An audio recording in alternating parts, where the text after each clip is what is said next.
I'll never forget the moment I swung open the side door to my garage and saw her Lydia Harper, our HOA president, elbow deep in my paint cans like some rogue investigator. Her sleek blonde bob whipped around as she spun to face me, phone in hand, recording everything.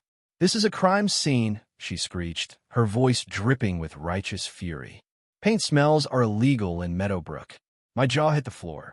The garage door was jimmied open, paint cans were toppled, and primer was pooling on the concrete. Lydia didn't even flinch when she saw me.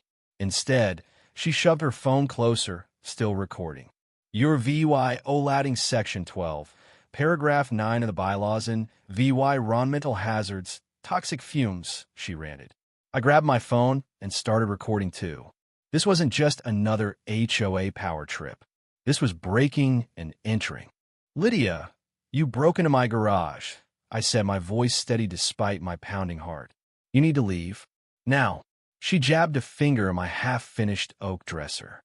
"I don't need permission to investigate a community hazard. This operation is unauthorized." I took a deep breath, trying not to lose it. This showdown had been brewing for months, ever since I started restoring old furniture as a weekend hobby. I'm an architect by day, glued to a desk, so sanding and painting old tables gave me life. 3 months ago, I began rescuing discarded pieces, using low-odor, water-based paints, keeping the garage door shut, and ventilating like a pro. I followed every HOA rule to the letter. Most neighbors didn't notice, and some even loved the refinished bench in my front yard, painted in the HOA-approved sage green. But Lydia, who lived 5 houses down, acted like my hobby was a personal attack on her reign. It started with her cruising by in her spotless silver SUV, slowing to a crawl on weekend afternoons, eyeing my house like a hawk. Then came the snide remarks at HOA meetings. "Some residents think they can run businesses from their homes," she'd say, staring me down. "Meadowbrook is residential, not an industrial park." I explained it was just a hobby, not a business, and the board backed me up.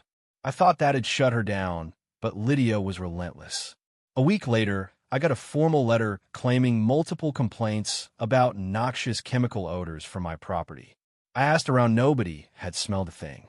Then she started snapping photos, lurking on the sidewalk with her phone aimed at my garage, muttering about EVY dengue. One Saturday, she dragged another board member to witness the fumes. The poor woman sniffed, shrugged, and bailed, saying she couldn't smell anything. Lydia even cited fake odor ordinances that weren't in the bylaws.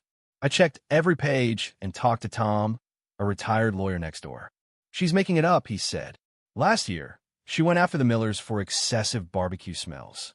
The board stopped her, but not before she ruined their summer." After 2 months of this, I requested an official inspection. The compliance officer, a chill guy named Mark, checked my setup while I worked on a coffee table. He looked at my paints, ventilation, and cleanup, then signed off. "You're doing more than required," he said. I thought his approval would end it, but it only made Lydia double down. The letters piled up, and she started calling my office, Leah VYing voicemails about urgent violations. My boss laughed at first, but it was getting embarrassing. Then came that Thursday evening. I got home early around 5:30 after a client canceled, and something fell off. Lydia's SUV was parked a few houses down, engine running. My garage door was slightly lifted at one corner, like someone had forced it. My stomach dropped as I rushed to the side entrance, and there she was, in my garage, filming my crimes. We stood there, phones pointed at each other like dueling pistols. Lydia realized she'd gone too far, but didn't back down. "As HOA president, I have emergency authority to inspect dangerous properties," she declared, gesturing at my workbench. "These fumes could be toxic. Mrs. Larson has asthma. Did you think of that?" I shook my head. "There's no emergency authority in the bylaws, Lydia. You broke in.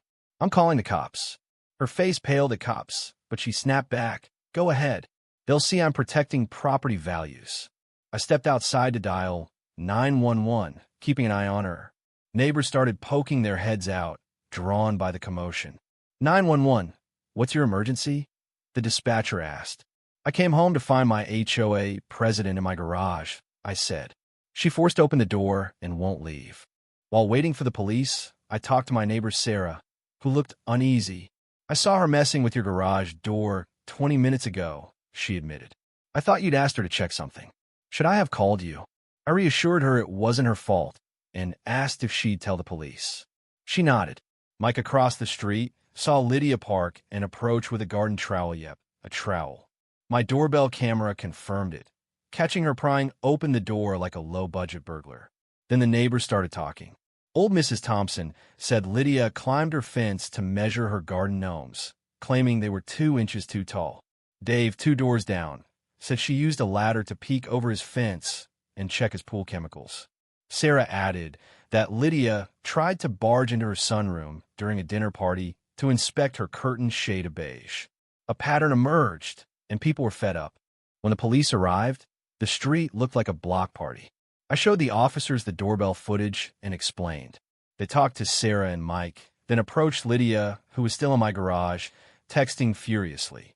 She launched into a speech about her official duties to protect Meadowbrook. "Ma'am, did you have permission to enter?" the female officer asked. "I don't need permission, the HOA president," Lydia insisted. The officer shut her down. "You need permission. This is breaking and entering and trespassing." Lydia pointed at my paints. "But the fumes are illegal." The male officer checked my supplies. LVOC, water-based, all legit. "Looks fine to me," he said. Lydia's face turned beet red. "He's breaking my rules," she shouted. That's when it all fell apart. The female officer pulled out handcuffs. "Ma'am, you're under arrest for breaking and entering, trespassing, and property damage." Lydia's jaw dropped as the cuffs clicked. "This is outrageous. Paint laws are real," she yelled. The neighbors watched, stunned, as she was led to the cruiser, ranting about fumes and property values.